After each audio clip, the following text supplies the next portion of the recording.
Um, Rishabh, all good? Shall we start? Just give me a second. Yeah, let me know.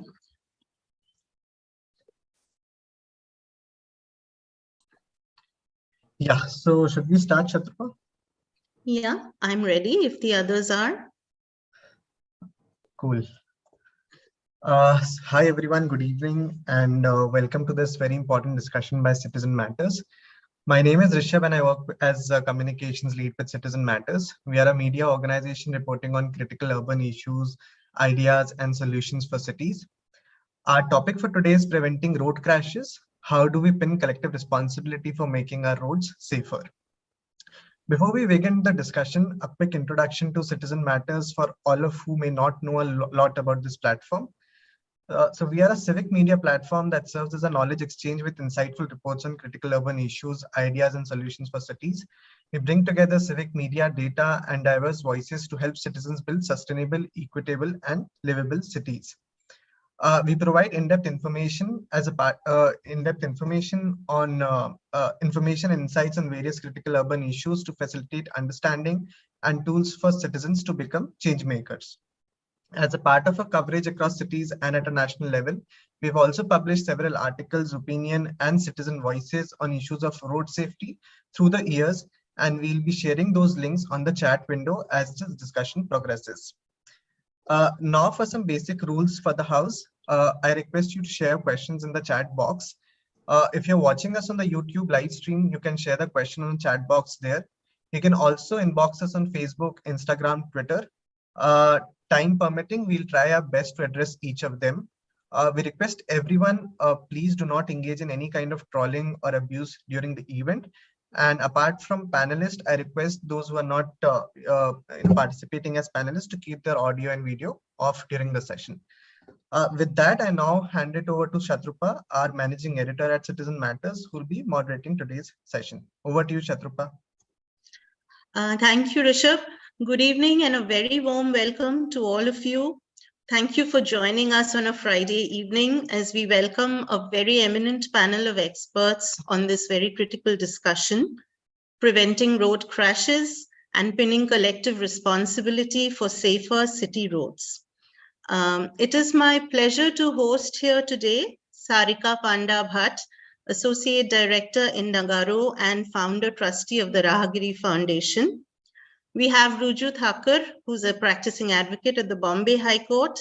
We have Ranjit Gadgil, Program Director at Parisar, Pune. And we also expect to be joined by Professor Bhargav Moitro from the Department of Civil Engineering at IIT Kharagpur. Professor Moitro is stuck with some work, but has promised to join as soon as possible. My colleague Rishabh will be sharing the detailed profiles and accomplishments of our panelists on the chat window. But here today, we draw primarily upon their immense experience as road safety researchers, practitioners, and champions. The topic of our discussion today is somber. India's road crash record has been alarming across categories of roads, and urban road users in particular seem to be vulnerable given the density and high traffic congestion in these cities. Even as a lay person, even if we are not looking at specific data, a cursory glance at any news media that you consume daily will tell you just how dangerous our roads are. Not a single day goes by when we do not read or hear of a very serious or critical or fatal road crash. Thanks to the National Crime Records Bureau, as well as a comprehensive report published by the Ministry of Road Transport and Highways, we also have significantly desegregated data at some levels. If we look at India's 51 million plus cities, for example, we find that a total of 67,300 plus road accidents were recorded in 2021 alone. It led to a loss of more than 15,000 lives and caused close to 59,000 injuries. And I'm talking only about the reported numbers. Compared to 2020, this was an increase in all three, the number of road accidents, the number of fatalities, as well as the number of injuries recorded. So we have data, we have information, we know what the scenario is like. And that was a challenge that I felt as I was trying to structure and imagine this conversation here with our panelists. Because so much has been written and said, and there is data published, there have been causes analyzed, there have been very explicit commitments from the center and states, made on paper at least. Legislations have been modified. The amendments to the Motor Vehicles Act operationalized in 2019 really raised our hopes of roads becoming safer in many respects. And there are plenty of articles and literature out there on each of this. So what is it that we could say that is not known or that has not been spoken of? So then it struck me that sometimes, and probably this is the time, that we just need to pick up the broken pieces one by one and see what can be done to put it back all together.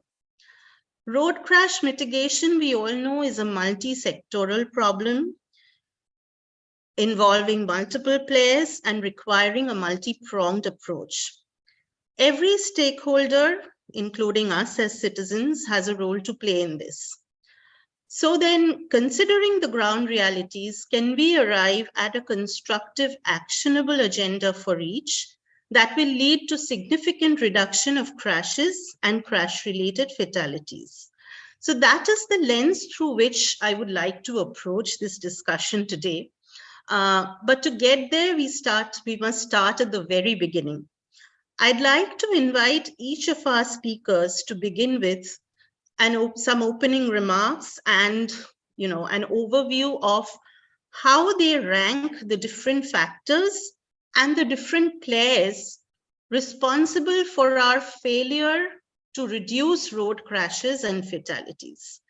So if you could just give us an overview of what you feel about the different factors and the different players involved. And I just request you to keep this a little brief, maybe 3 or 4 minutes, so that we can also delve into some of the solutions aspects later. So Sarika, shall we start with you, if you don't mind? Yeah, sure. Thank you, Shatrupa, for giving an overview of the existing scenario of road safety in India. The biggest problem is leadership. Everyone knows what is everyone knows that, we are losing so many lives, but still, giving priority to saving this life is, is a challenge. That is what we face as working with government closely. Still, we give a lot of priority to moving vehicles rather than, safety of the people on road. The second challenge is, again, we are for example, as you said that, there are lot of roading agencies who are actually the stakeholders for all this, because road safety doesn't mean only awareness campaign or educating people. We can only save lives through better street design. That is the key. So data says something that, it's like for the speeding, but we are allowing that kind of speeding in our urban roads. We are only developing expressways and highways inside our urban areas. So of course we are encouraging people to speed. So there are 3 things. One is, as I said, that it is beyond education and awareness. It is about street design. It is about improving engineering. So there is no basically involvement in this. Second thing is, we are still focusing on people who are inside the vehicle rather than people who are outside the vehicle. So the people who are getting killed actually who are outside the vehicle, they are not. So our focus on helmet, seat belt, all these things are not addressing this issue, because we are doing it from last 3 decades, 30 years. We are trying to educate people Why can't we able to do that? Because problem is that we don't have right kind of infrastructure. So what I believe, I want to conclude this, that if you are improving, or if you have a better design on your street and giving equal right to everyone, then through better design you can improve better, improve education or behavior, you can improve behavior, and you can improve enforcement also. So it's a win-win when we are focusing on better engineering. Thank you, Sarika. I will come back to you on that. There are a number of important points that you've raised. In the meantime, welcome, Professor Mistry. Good evening to all of you. I'm sorry I joined a little bit late. That is okay. That is okay. We have just started the discussion. Sarika was the first person I reached out to, and I have requested each of the speakers to come in with a very brief overview of how they rank the different factors and the different players responsible for bringing down road crashes and fatalities on our city roads. So I'll just give you a minute to breathe, Professor. I'll come back to you. In the meantime, maybe I will ask Ranjit to weigh in. Okay. So in between, should I or Ranjit, then I come back, or shall I speak? Yeah. We'll hear Ranjit and I'll come back to you. Okay, sure. Thank you. Thank you, Satyarupa. Good evening to everybody. And so, yeah, in a sense, there is not much to add to what Sarika said, because I think that is the now the understanding, at least amongst those who understand road safety. All of this is sort of referenced in road safety lingo as the safe systems approach. And that sort of says that one needs to focus on these parameters that she has already explained. So you want to talk about safer roads. How can roads be safer? How can vehicles be safer? How do you get safer users of those vehicles on those roads? And how do you operate at safe speeds? And that sort of sums up the safe systems approach. The other thing that is part of the safe systems approach is basically a recognition that drivers will probably make mistakes. It's impossible to have crores of drivers who are these perfect drivers. That's not going to happen. And therefore, one of the things that we are facing a challenge with, and I think that is what I would put as the top reason, is that our approach to road safety is somewhat flawed. I think there are leadership problems and all of those things, but basically, even when there is leadership, I think we are doing the wrong things. We're focusing on the wrong things. And it's not just the politicians or the bureaucrats or technocrats, but also largely the media and the public also thinks that that's the solution. And so one of the challenges is to try and convince people that there's another way to do this. And the way that we're doing it is probably not going to lead to good results. And in fact, this is the turnaround that happened in other countries. They were also doing a similar approach earlier on, and that didn't really work. And in a sense, and this is not to sort of criticize anyone, but I think we all get caught in this. Even the subject of this seminar or webinar is to avoid road crashes. But actually in the safe systems approach or in the road safety approach, one is trying to reduce deaths or fatalities and severe injuries, not necessarily trying to reduce crashes. Of course, when you try to do that, crashes should also go down, but the focus is not to reduce crashes. The focus is to say that there will be some crashes. How can we ensure that people do not lose their lives or get severely injured or permanently disabled? Let us focus on the human trauma that is caused, not so much on the event itself. And which is why the safe systems approach sort of says that I have to build a system in which it is tolerant to human error, because that is going to happen. And if I can build a system that accommodates normal human beings driving in a normal way, who will be sometimes misbehaved, sometimes overconfident, and what have you, it should still not lead to loss of life and injuries. And so I think I'll leave it at that, because that's the topic that I think which will get sort of explored more as we go along. Yeah. Okay. So drawing upon what you just said, Ranjit, and drawing upon my previous conversations with Professor Bhargav, I'm just, logically going to take this same train of thought and go to him, because I know he has also been working with different stakeholders across the spectrum, starting right from local driving schools to the union, to the police, to the state and union ministries. Professor Thro, if you could come in on what you have actually empirically seen as, how the different players, or what the primary challenges to implementing this safe systems approach is. Okay. That's quite a complicated question, but before, yes, I will come to that. But let me take wherever my dear friend Ranjit, where he stopped, I will take it from that point. And I am very happy to see that Madam Sarika, what she told and what Ranjit told, we are all dealing in the similar direction, because that's what is scientific, as simple as that. So what this safe system approach we are saying, the sum of the 6 very fundamental thing itself will tell us why we should go for that and where we are wrong in our current approach or thoughts. It says, first of all, that death is unacceptable. We have to believe that.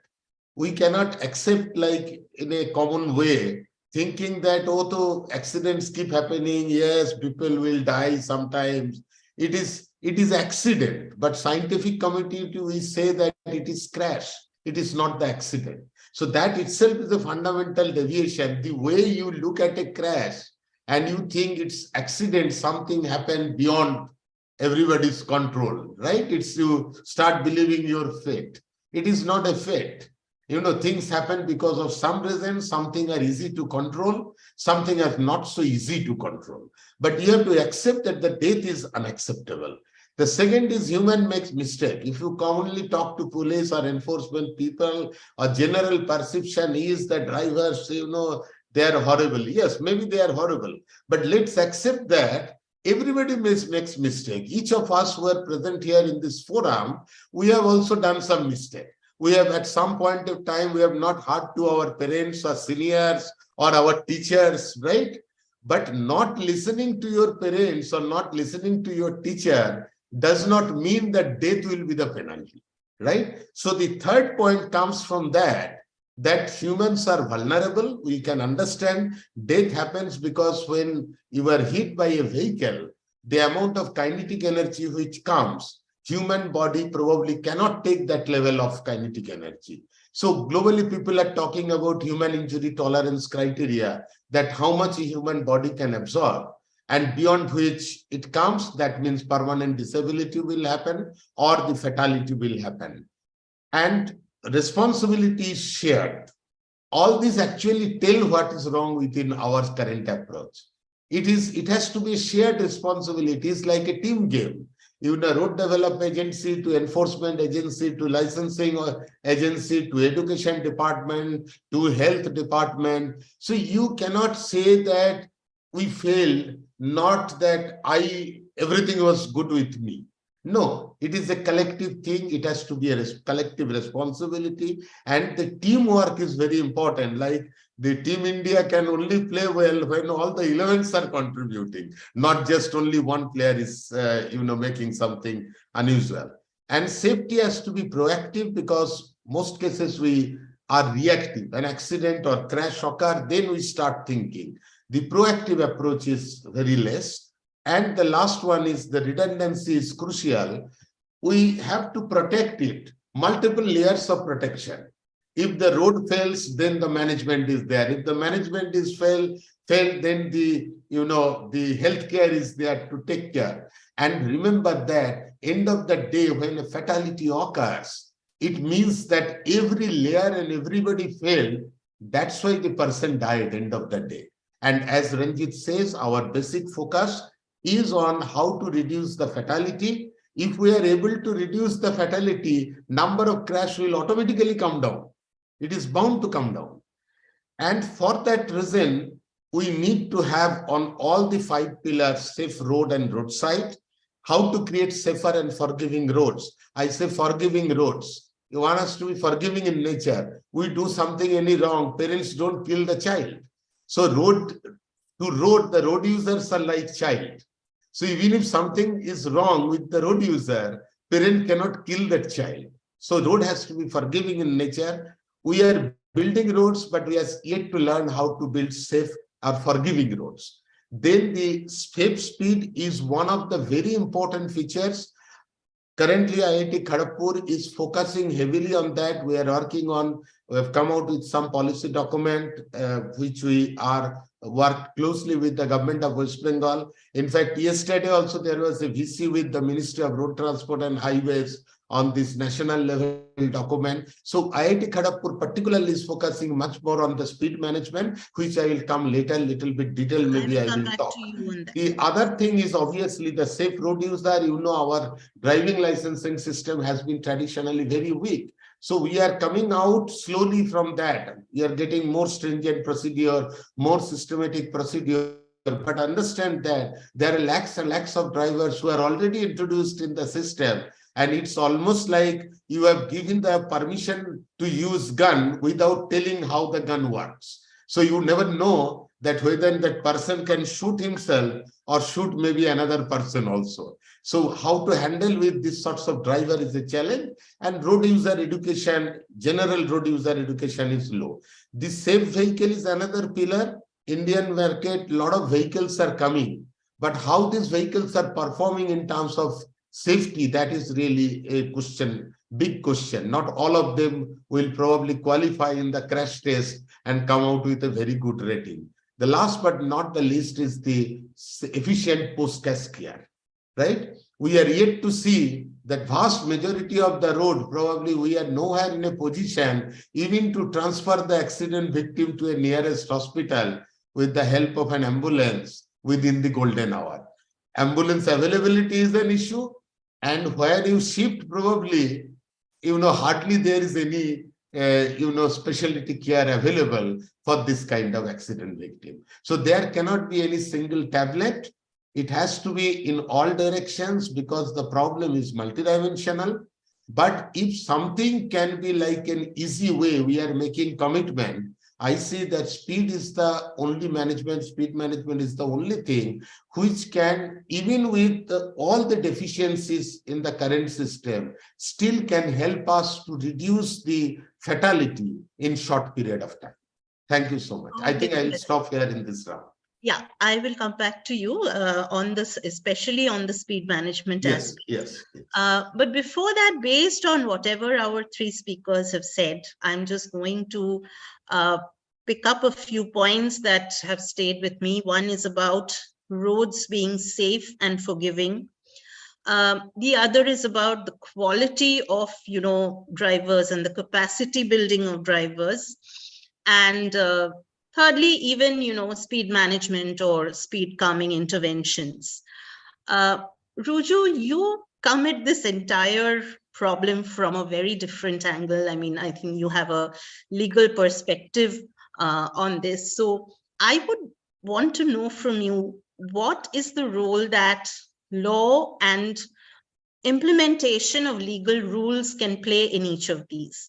So I'm slightly tweaking my initial question of an overview because I feel that it may just lead to a repetition of points because so much has already been covered. So I will just ask you to come at it from your perspective as a lawyer and weigh in a bit on what role the law has to play in this. Yes. So just adding to what the other speakers have said, firstly, I feel that in as much as it is the responsibility of civic authorities to ensure that we have good roads.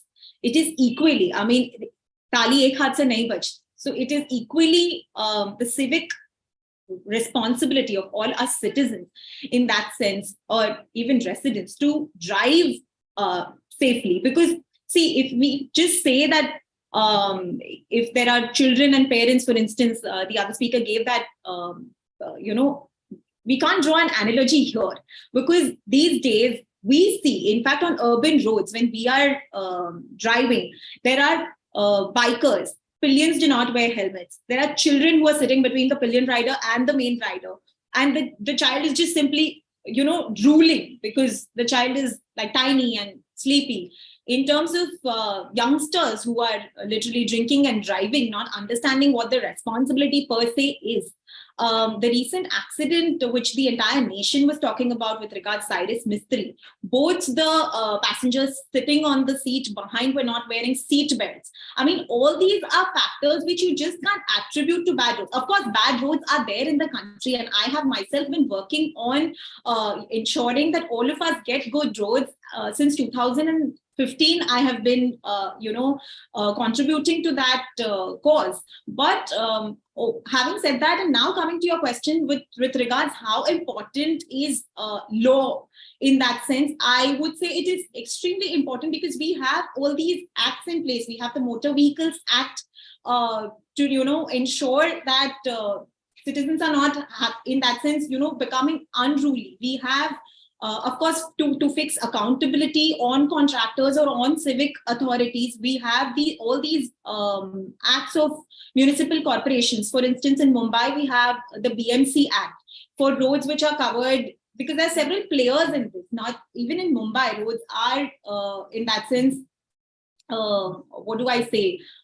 Diverse roads belong to different municipal corporations. There is even MMRDA, so the Eastern Express Highway and the Western Express Highway, which earlier belonged to MMRDA, since December of 2022, I believe, have been handed over to BMC.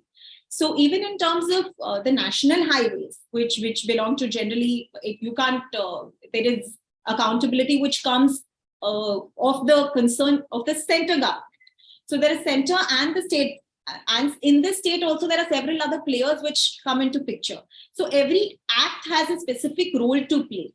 So recently, when this contempt petition came up for hearing before the Bombay High Court, it was in the Suomoto PIL. So the then Chief Justice Dipankar Datta and Honorable Justice Abhay Ahuja, they have said that in case there is any untoward accident because of somebody falling into an open manhole or even losing their life because of a bad road, then the accountability would be fixed onto the concerned municipal commissioner, the chief engineer, as well as the metropolitan commissioner. So, I mean, of course, when the matter comes up to court, then there is accountability fixed. Even Kerala High Court has said that it becomes mandatory. Police cannot refuse to lodge an FIR if a person goes complaining that I have lost my life, or of course, the person can't go if the person loses his life, but somebody on his behalf goes and complains, the cops cannot refuse to lodge an FIR. So, I mean, even for that reason, when people go to the courts do pass orders which are friendly to people who are going and raising their grievances. So law effectively plays the most important role, I can say, when there is a loss to life or limb, or even there is disability in that sense. So according to me, law is playing a really crucial role. I'll come back to you with some more specific questions on that, but I'd just like to go to Sarika first, because also I think Sarika needs to leave in another 15 or 20 minutes.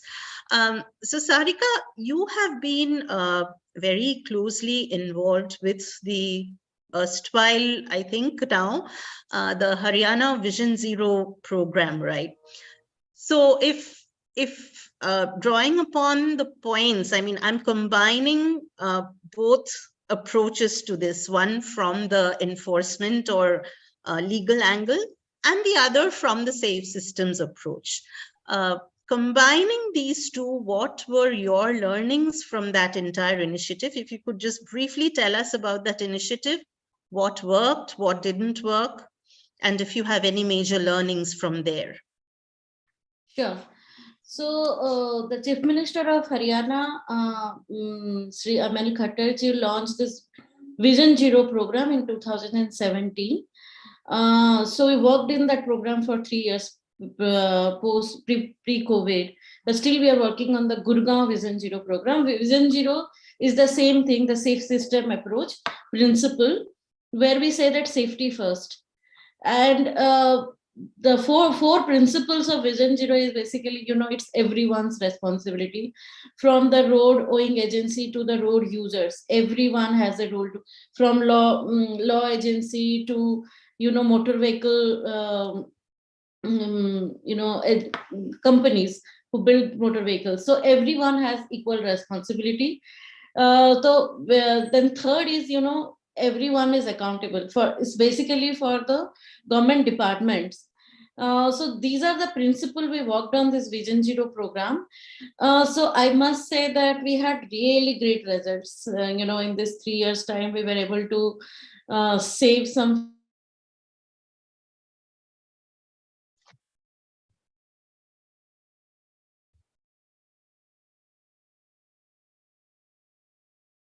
on safe engineering, safe infrastructure. So we have identified the black spots in the state and tried to rectify it. So simple, right?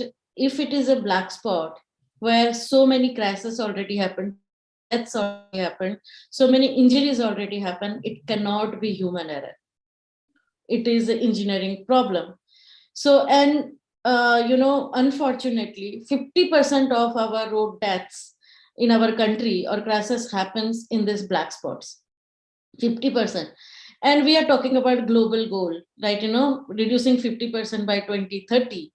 So we can actually easily, it is a easily achievable thing, where we can just focus on these black spots and rectify it, improving the engineering. And most of these black spots have, this is my learning actually before working on this project. We had this 5-6 parameters. It is basically where a rural road meeting a highway. Okay, those are the black spots, because again, high speed and not giving space to the villagers. Because when we design a highway, we don't look into the land use. Most of these black spots are where there is a highway. There is one side there is habitation, and other side there is people who are going for work. Either it is agricultural land or industrial area or whatever. And all these people don't have vehicles. They walk or they cycle. There are women, with a lot of this, if there is agriculture, and they carry so many things and they walk and they cross. And we just don't consider all these parameters when we are designing or when we are constructing a highway. So these are the few things, which we learn and we try to solve. So that was this even, were you able to identify characteristics of black spots even within city streets? Yeah, within city streets also, where there is a high footfall of pedestrians and there is zero infrastructure for them. All these black spots are even along the highway NH 48 in Gurgaon. All this major intersection which divides the Gurgaon, if you know, this highway divides Gurgaon into two parts, the older Gurgaon and new Gurgaon. And in each intersection, around 20,000, 30,000 pedestrian cross. Because, in urban area, we all know that, 50% people either walk or cycle, and another 20-25% use public transport system or share mobility, right? E-rickshaw, auto rickshaw, where we have infrastructure for them. Our only government data only say that. If you see, all the cities has comprehensive mobility plan, and in that particular plan only, government only identified, it's government data, it's not our data. But where is the infrastructure for them? That is the problem. So we have high-speed corridors and we have other road users also, which we don't consider them. When we don't consider them in our design, this is how these deaths, injuries are happening. So simple algorithm, and this is I must say that when you're talking about law also, road traffic, if anyone, the victims and if the accused, for the accused, it's a bailable offense. That is the biggest problem in our flaw in our law. It's a bailable offense. The offense, like, if anybody has killed a person also, it's a bailable offense. It's only considered 304, section 304. So I have seen one of my dearest friend died last month, got killed. I will not say died, by a speedy car. He was cycling. Okay, we used to cycle together, and he got killed in this highway in Gurgaon. And the accused got bail in half an hour. Can you believe? The family is crying in other side, and this accused is walking from the police station happily. And I have seen like not a single person has got some kind of sentences if that person has killed someone. So this is the major problem in our law. That's why people don't follow traffic rules. They get it easily. That is the behavioral problem again, because the laws are not straight. Even other countries you go, if you have, your driving license get cancelled if you are not following traffic rules easily. That's why people follow rules. That is one part. But as I said in the beginning only, we have in our Vision Zero program, I'm giving an example when we are telling that, oh, pedestrians are crossing from here and there, they are jaywalking, they are jumping the grill.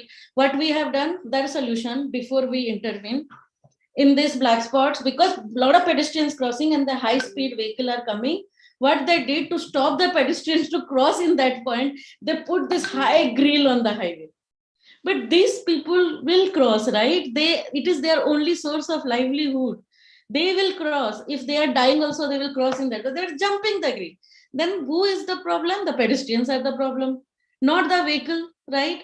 So simple solution, what we did, we had an at-grade crossing. We put up a signal on that, simple traffic signal and pedestrian crossing. And from last 3 years, we don't see even a single crash, that 0 deaths, 0 injuries in that particular point. It's very simple solution. And these are very simple and cost-effective solution. We don't need overbridges for pedestrians. We don't need subways for pedestrians, because you can send the cars up and down, but pedestrians need at grade, because already they are walking for kilometers, and you are telling them go up, go down, and cross, or oh, pedestrians to kar lenge. This is how we respect pedestrians or cyclists. And what about cyclists? How they will cross in the footover bridge? How a pregnant woman will cross a footover bridge, walk and cross a footover? How an elderly person will do what? How a child will do? How will take a pramp on that? This is the kind of respect we have for all these road users, because we don't consider them as road users, because they don't create traffic jams. This is the fundamental problem, because these people don't create traffic jams. Because in one car, one person sitting or 2% sitting, if they are only 8% of the road users, the 99% of the road infrastructure are developed for them, and more infrastructure we are developing, for them. We quickly decide to build a flyover or underpass, where we take 10 years to decide upon having a cycle track or footpath in a city. It takes 10 years. Ranjit know it very well. It's painful. So I was just going to he is doing that in Pune, Ranjit. I'm doing it in Gurgaon. So this is how we struggle to convince the government to have even a decent footpath in a city. But you can quickly have this crores of money you can spend on underpasses, flyovers, and all these things. So these are the fundamental problems. One is our law is flawed on this, when a person is killing someone, and if in the road owing agency are not accountable, if it is a black spot, then it is an engineering problem. So why they are not accountable? Why they are not been accused as a in this whole thing, whole scenario?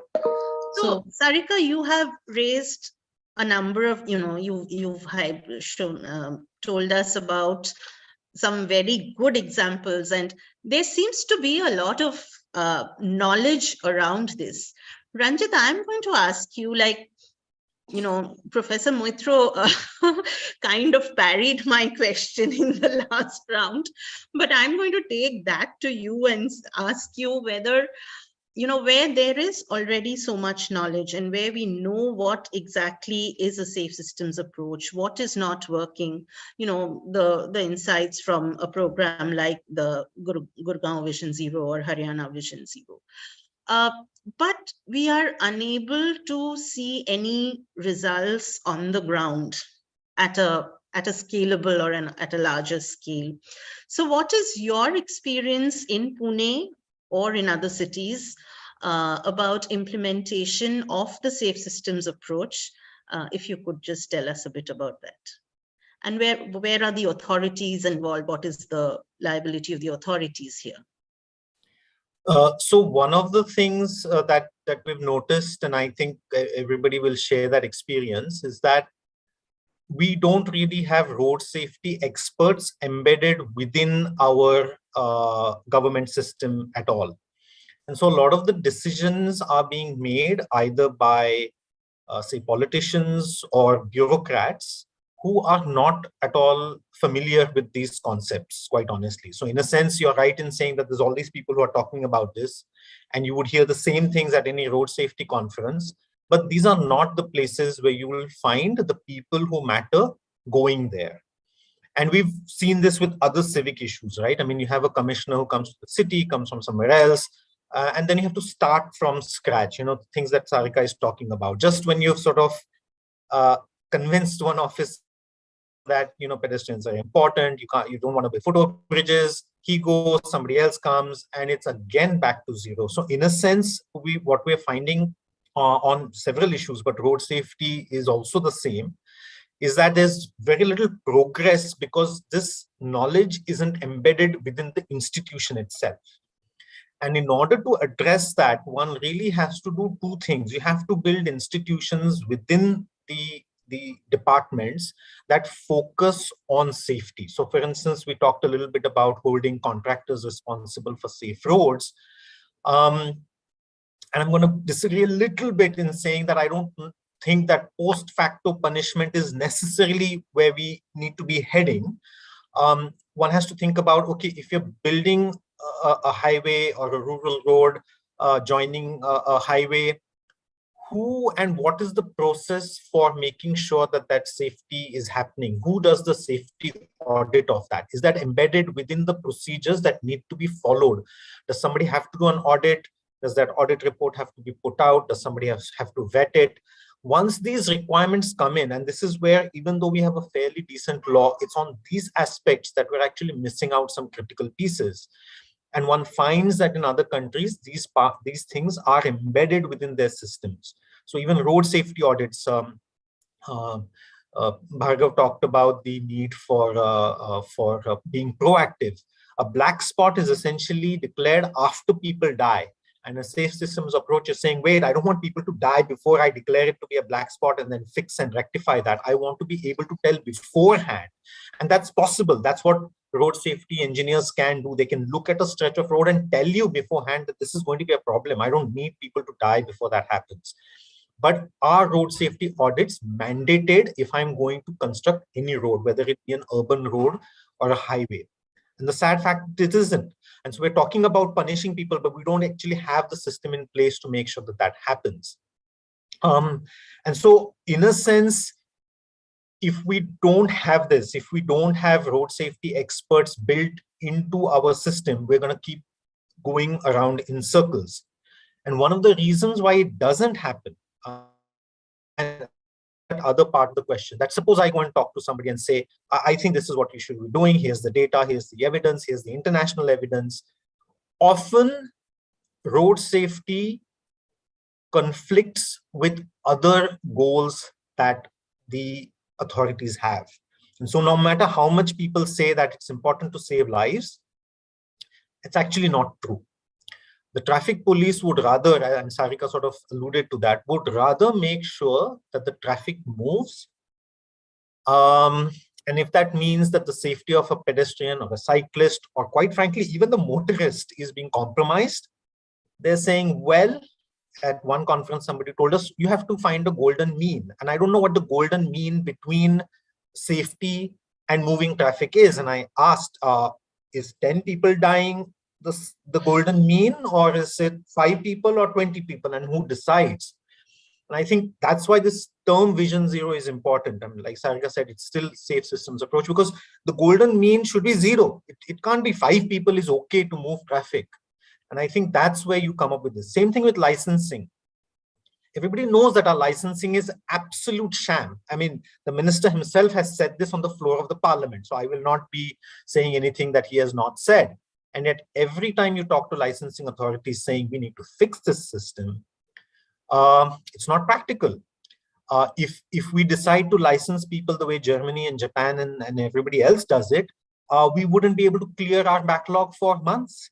And so in a sense, we're putting convenience, we're putting expediency, we're trying to cut costs, and all of this is adding up to taking a toll on fatalities and injuries. And so in a sense, we're making a deal here, and we're making a deal saying it's okay if so many people die, but I don't want to drive up costs. And that's what the automobile manufacturers are also saying, in the sense that we don't want to provide these features because it will drive up our costs. So there will be economic costs, there will be convenience costs, there will be backlogs. If you have to do road safety audits, it's going to add to the cost of the highways. It may delay projects, and nobody wants that. And so in a sense, having road safety under a ministry which is also responsible for building as many highways as it possibly can, essentially puts them in conflict with the road safety agenda. And which is why the law actually said, this one, the Motor Vehicle Amendment Act, that you have to create a national road safety board. And that board would basically be a little bit autonomous, should be a little bit autonomous and independent, and say, well, you can't compromise on safety. You know, and we've done that with other places. We've done that in the airlines, for instance. You can't compromise on safety. You can't say कि नहीं 4 passenger ज्यादा आ गए तो हम लोगों ने plane में एक बीच में स्टूल लगा के उनको बिठा दिया. You can't do that, you know. And they take that job seriously. I would like to think that they take that job seriously, and it makes sure that there is no dilution of that. And yet we don't do that with road safety. And often road safety. No, I'm going to come back to you later on this. And no, I'm just saying, Ruju, I'm going to come back to you later on this point and kind of hear your thoughts on why it is not possible to have a law, or we have a law, but why, you know, the board is not in place or not functioning in the way that Ranjit just mentioned. Yeah, so, I've been making notes and in that sense, anticipating questions. So yeah. I'd still wait for you to ask. Yeah. Yeah. So Ranjit, very strong points there. Very, of course, very strong points and strong challenges. Professor Moitro, how do you see these things playing out when, let us focus, since this is a huge issue, and I don't expect that we will be able to address every aspect of it, but let us say speed calming or speed management in cities. So each of these points that Ranjit has mentioned, how do you see these playing out, and how can your work or your research or your policies still be effective in the face of these challenges? Thank you, ma'am. Before I go to that, just 2 or 3 small observations based on this very interesting discussion. First of all, let me tell you, the black spot identification of the black spot, the purpose is very, very different. Accidents can occur or crash can occur for so many reasons. What is the aim? That is it some location statistically more number of accidents are happening as compared to other locations? That's what we try to find out as black spot, because that indicates that probably there is some location-specific engineering deficiency which is causing this larger number of accidents. So this is the objective of identifying the black spot. How you identify and what are the things, that's a different story. I can talk long on that, but I will not do it. But so what I want to say that the objective is to identify potential locations where there could be severe engineering deficiencies, road engineering deficiencies, location-specific issues, which are causing road accidents to occur. But it doesn't mean that at other locations accidents happen is fine. No, that should not be. If there is any understanding at any level of that kind, that is not really a good thing or a correct thing. The second is that often there is a compromise between safety and capacity. For example, if you want to give a pedestrian signal, obviously you are protecting, safety we are enhancing, but every cycle you are taking out the green time from the vehicle movement. So the capacity is getting reduced. So often in reality, there is a conflict between the capacity and the safety, because our demand is also very high, right? And third is the awareness, education, capacity building, all are linked together, is necessary at every level, starting from the children going to school to the highest office. Everywhere it is required for various different reasons, because the decision makers are fine, but many times they may not have the adequate understanding and the thing. So the capacity building at all level is very, very important, even the highest level. And it is only that the capacity building at all levels, the medias, the NGOs, we have several road safety partners who are working in India, and we have a network called Road Safety Network, right? And I value a lot, and that's why even today some event is going on, I still came out in between that give me 1 hour time so that I can go and come back. That's what we need to do continuously. We have to build this awareness at all levels, because don't think that building collapse because engineers don't know in India how to build building. It is for something else. That knowledge is still there, but it is not applied correctly, not applied effectively in a proper place, proper time. That probably caused some kind of issues. So the road engineering part also, I don't say that everything is known. No, but many things which are known, but still those problems are not corrected. So we need advocacy. We need, all media like you to come forward, and NGOs to come forward, academic institute to come forward, because we all have to think that this is our responsibility to make the system better. Rather than blaming, we have to go together. Coming to speed management, I don't know, you have any options for me to show 2-3 slides? Is that possible? We are a little tight on time. Okay, so leave it. What we are saying, the speed and fatality is directly linked scientifically. You know that if a person is hit by a car at 30 km/h, the fatality risk is only 10%. The same person hit by the same car at 60 km/h, it is more than 80, 85, 90%. So almost the death is going to happen in most of the cases. So speed is scientifically, when you drive, the vision of the driver, these are all scientific. We don't have to reinvent the wheel.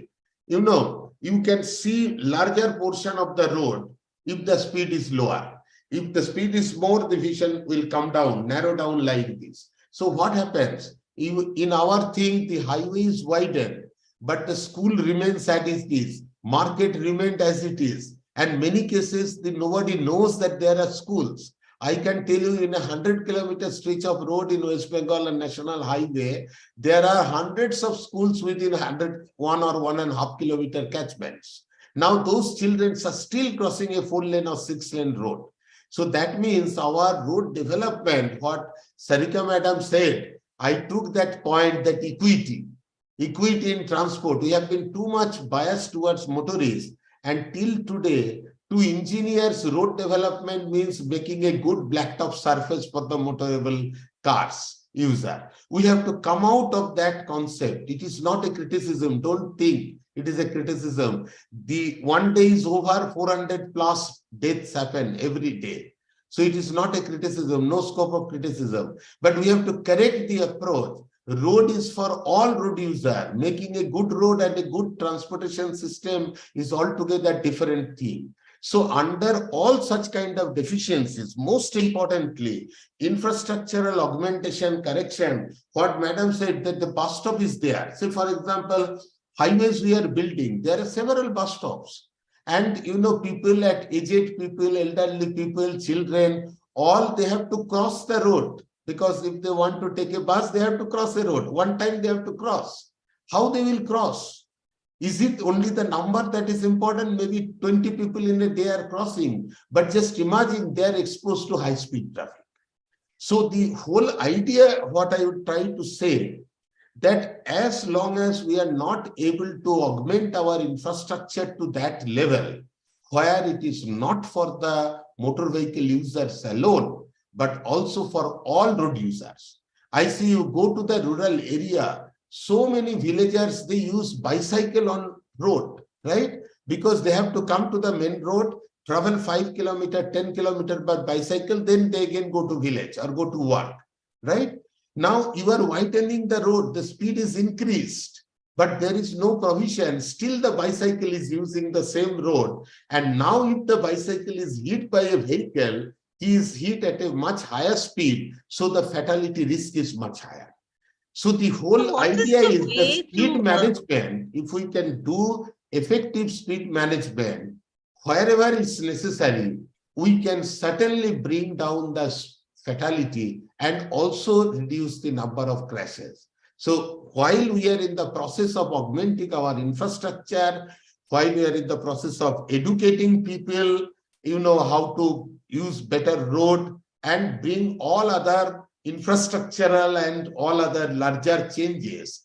In between, if you have to reduce it, two instruments, go for speed management and do a proper enforcement of speed management. That can save the country, that can help